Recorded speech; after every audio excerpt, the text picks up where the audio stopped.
एक रात गांव में जोरदार गड़गड़ाहट होती है। काव्य और अन्वी खिड़की से देखते हैं।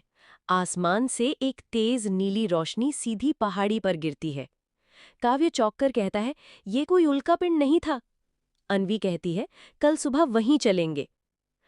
अगली सुबह दोनों भाई बहन टॉर्च और बैग लेकर पहाड़ी की ओर निकलते हैं। वहां गड्ढा बना होता है और जमीन पर जली हुई घास। अचानक झाड़ियों के पीछे से एक आवाज आती है, डरिए मत, मैं दोस्त हूं। एक चमकता हुआ नीली रोशनी वाला प्राणी सामने आता है।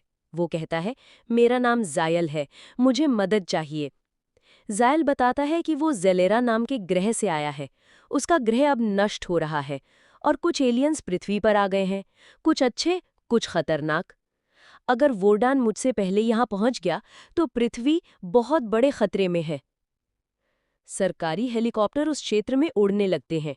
कोई जायल की लोकेशन ट्रैक कर रहा है। काव्य और अन्वी उसे गांव की एक पुरानी सुरंग में छुपा देते हैं। वहां जायल एक डिवाइस जोड़ता है जिससे वो अपने ग्रह को संदेश भेज सकता है।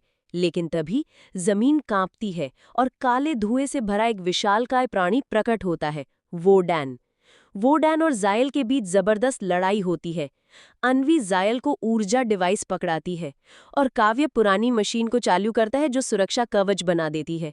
जायल वोडैन को गिराता है और कहता है, मैं जानता हूं कि पृथ्वी को बचाना जरूरी है, चाहे मेरी जान जाए।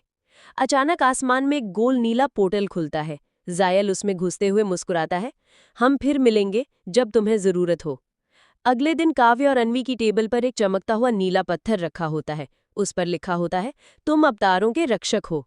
Please subscribe my channel the tales weaver. Bye bye बच्चों।